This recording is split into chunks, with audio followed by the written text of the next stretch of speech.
자기 명예, 자기 자존심,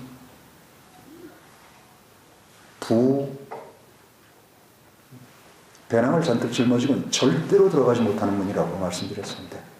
근데 오늘은 주님께서 한 수를 더 뜨셨습니다. 네 생명까지 미워하지 아니하면 불가능하다고 합니다. 그러면서 비유를 계속해서 말씀하셨고 개선해보라는 겁니다. 여러분 지금도 마찬가지입니다. 말세기 때가 되면 배도하는 자들이 나타난다고 분명히 경고하고 있습니다. 배도자에 대한 경고예요. 향후에 대환란이 시작되면 기독교 안에서는 엄청난 배도가 벌어질 것입니다. 아니 어떻게 저렇게 거룩하고 성스러워 보이는 분들이 저런 끔찍한 배도의 말들을, 배도의 행위를 거침없이 할 수 있을까라고 하는 일들이 기독교 안에서 벌어지게 될 것입니다. 하나도 이상한 일이 아닙니다. 성경은 예언했고 경고했고 그것은 반드시 그렇게 이루어집니다. 그렇기 때문에 여러분 사람을 믿지 마십시오. 목사를 믿지 마십시오.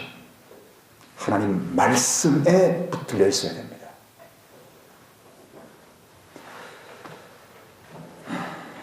참 고통스러울 겁니다. 아버지도 어머니도 형제 자매 가진 소유 모든 것들을 심지어는 자기 생명까지도 내어버리지 않고는 내 제자가 될 수 없다. 제 말입니까? 제 말 아닙니다. 제자의 선생인 주님 말씀입니다. 근데 여러분 이 말씀을 듣고 절대로 괴로워하고 고통스러워하면 안 됩니다. 왜냐하면요 심지어 이 세상에 속한 종교에서도요 참된 진리와 영원한 어떤 것을 알기 위해서 모든 것을 다 버리고 산속으로 들어가는 사람이 무수하게 많다는 사실입니다. 창피하지 않습니까? 그런 사람하고 생각해보면 이 세상 종교는 전부 어디에 근거합니까? vain imagination입니다. 헛된 상상, 인간의 상상과 인간의 지혜 때문에 다 만들어진 겁니다. 성경은 로마서 1장에서 분명하게 명시하고 있습니다. 하나님을 알 수 있는 것을 하나님은 애초에 사람을 지으실 때 사람 속에 집어넣으셨고 이 사람 속에 지어진 내장된 것이요 하나님이 존재하시고 하나님이 살아계시고 하나님이 절대적인 주권자이시고 하나님이 온전한 지혜를 가지신 분이라는 사실, 그리고 그분을 두려워하는 것을 우리 안에 이미 내장되어 있는 것이 말하고 있기 때문입니다. 그러고 나서 뭐라 그랬는가 하면요 하나님이 그러함에도 불구하고 세상의 문명과 철학과 종교와 사색과 모든 것들이 이 헛된 상상력 때문에 사람들은 궁구하고 사람들은 뭔가를 모색하고 찾고 의문하고 리즈닝하고 그것들을 하다 보니까 빗나가기 시작했습니다. 자신의 한계를 벗어나기 시작했습니다. 그 뒤에는 무엇이 있었습니까? 세상신이 있었습니다. 그러한 사람들조차도 진리, 도를 찾기 위해서 다 버리고 오직 도를 얻기 위해서 모든 것을 버리는 사람들이 인류의 역사 가운데 무수하게 많았다는 사실입니다. 지금도 많습니다. 여러분 그것과 주님이 말씀을 한번 생각해 보십시오. 하나도 이상한 일이 아니잖아요. 아니 이 세상 사람들조차도 뭔가 진리와 도를 찾기 위해서 자기 가진 직업도 버리고 머리도 밀고 먹는 것도 절제하고 잠자는 것도 절제하고 모든 삶의 그런 습관들을 다 버리면서 오직 하나 영원한 것을 추구하기 위해서 그렇게 결사적으로 매달리는데 주님이 진짜 진리, 이 우주 만물 존재하는 모든 것들을 근본적으로 가능하게 하신 그 절대적인 주권자와 그분의 지혜, 그분의 영광, 그분의 신성, 그분의 능력, 그분의 영원한 생명, 이것을 추구해야 될, 그것을 위해서 지음받은 사람이 이 모든 것을 뒤로 젖히고 자기조차도 부인하면서 그분을 쫓지 않고는 내 제자가 될 수 없다는 말이 손톱만큼이라도 그것이 과한 말입니까? 전 절대로 과하지 않다고 생각합니다. 그러면서 주님 뭐라고 말씀하십니까? 계산해보라는 거예요. 계산을. 무게를 달아보라는 거예요. 그리고 그 무게를 합당하게 계산하고 그리고 결정을 내린 사람들은 나를 따라오라는 겁니다. 아무나 괜히 끌려다니면서 눈치 봐서 쫓아오라는 게 아닙니다. 우리가 어떻게 그 영원한 하나님으로부터 온 것들을 다 이해할 수 있겠습니까? 우리가 진리를 알면 얼마나 합니까? 우리가 믿음이 있으면 얼마나 믿음이 있고요. 하나님은 그렇기 때문에 우리한테요, 가장 기초가 되는 첫 번째의 어떤 것들을 그분이 우리에게 무상으로 주신다는 사실입니다. 그것은 마치 펌뿌질하는 거하고 똑같습니다. 펌뿌질할 때 그 밑에 아무리 깊은 수원이 있고 그 좋은 물이 있고 그 무료로 쾅쾅 나오는 펌프가 있을지라도, 이게 뭐죠 이름이? 이거? 펌프 맞죠? 펌뿌질이요. 옛날 시골에 가면 마당에 있었지 않습니까? 다. 여러분, 펌뿌질할 때 처음에 물 안 집어넣고 펌프 끄집어낼 수 있습니까? 있습니다. 물론요. 현실적으로 있습니다. 그게요, 펌프의 그 우물의 종류에 따라 약간 다르긴 합니다. 그런데 그 펌프에서 좋은 물을 끄집어내려면 근본적으로 물을 한 사발 그 안에, 빈 것 안에 집어넣지 않으면 뽑아낼 수가 없습니다. 그것처럼 하나님은 우리로 하여금 무한의 이 신성의 영역 안으로 참된 영원한 진리 가운데로 우리를 인도하시기 위해서 한 꽃부의, 한 컵의, 한 접시의 물을 우리들에게 주신다는 사실입니다. 그 다음은 다 우리 책임입니다. 엄청난 물을 계속해서 펌프질을 하면서 마시든지 아니면 한 번 이렇게 하고 나서 그 다음 끝내든지, 그건 우리가 책임져야 될 부분입니다. 그건 주님의 책임이 아닙니다. 그것은요. 아시겠습니까? 자, 우리 마태복음 11장을 한번 보시죠. 잘 아는 말씀인데,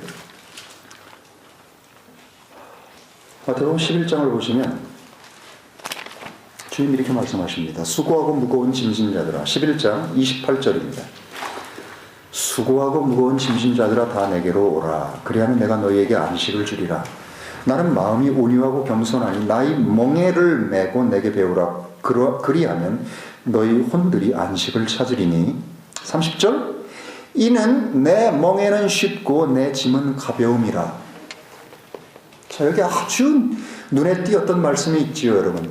이는 내 멍에는 쉽고 내 짐은 가볍다라고 주님은 말씀하셨습니다. 그런데 오늘 읽은 이 말씀은 도대체 뭐냐는 거예요.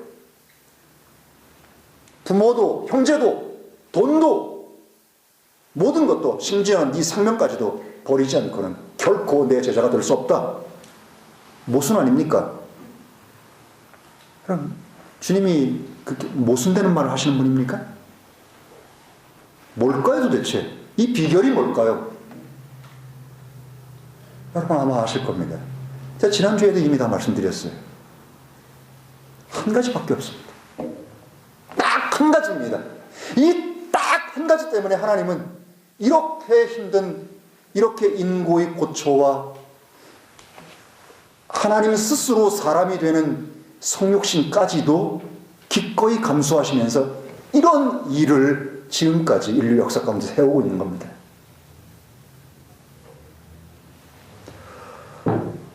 저는 지난주에 이제 주일날 돌아가면 이제 다음 주에 올 말씀들을 다 읽죠. 다 읽고 나서 묵상하는데 귀 있는 자들은 내 말을 들을지어다. 이 말씀을 이렇게 읽으면서 정말 답답했습니다. 주님이 얼마나 답답했을까요? great multitude가 자기를 막 쫓아다닙니다. 근데 그 안에서 믿음으로 자신에게 반응하는 사람을 찾는 것은 참으로 보기 힘듭니다.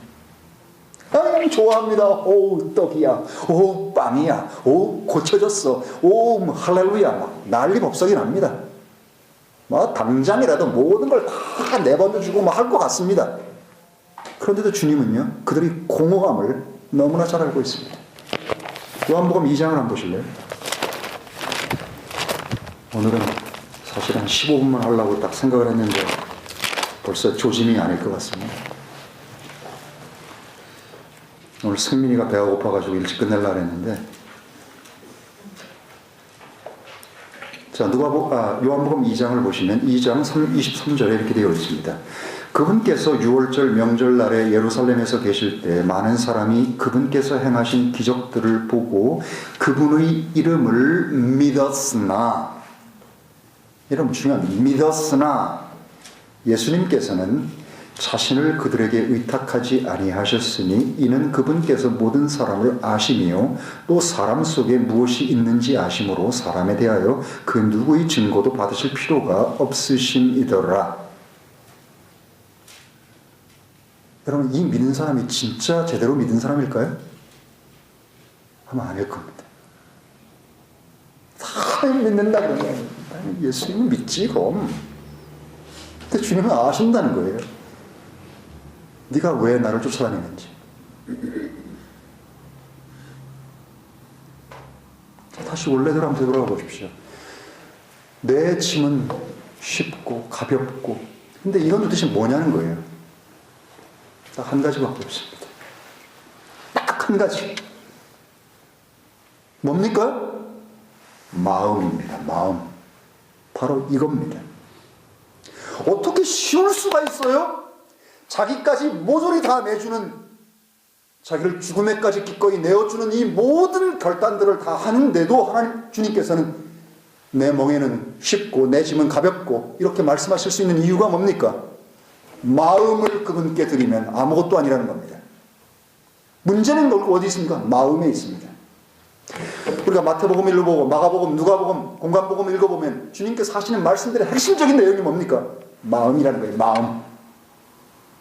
심지어는 니들이 내가 하는 말을 귀로 듣고 눈으로 보고 마음으로 깨달아 돌이켜 회개할까봐 내가 그렇게 못해주겠다.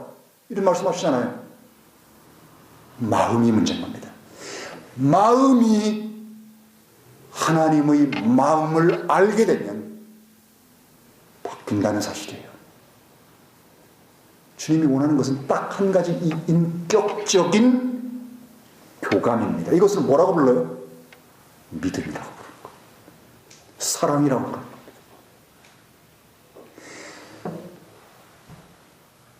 여러분 고통스럽습니까? 지난주의 말씀 때문에, 그리고 이번주 읽은 말씀 때문에 고통스럽습니까? 그럼 다 한 가지를 점검하십시오. 내 마음을. 너는 마음을 다하고 뜻을 다하고 정성을 다하고 목숨을 다하고 혼을 다하여라고 주님은 요구하십니다. 잘못된 겁니까? 잘못된 거 아닙니다. 여러분, 이 세상에서 힌두교와 불교와 라마교와 수많은 그런 교회에서 뭔가 진리 하나를 얻기 위해서 밥도 굶어가고 가족도 버리고 산속 깊은 곳에서 눈을 감고 돌 위에 불 위에 자기 몸을 던져가면서 그들이 얻으려고 하는 한 가지가 뭡니까? 진리 아닙니까? 안식 아닙니까? 그런데 그들은 vain imagination을 쫓은 아무것도 아닌 그것이었지만 그 결과는 참된 영원한 진리 everlasting life에 도달하는 주님을 따르는 그 길이 그것과 비교할 수 있겠습니까? 우리는 여기서 너무나 쉬운 것을 하나 질문하고 답할 수 있습니다. 그러면 한 항상 마음이 삐뚤어진 사람들은 항상 질문을 이렇게 합니다. 이렇게 되면 마음이 딱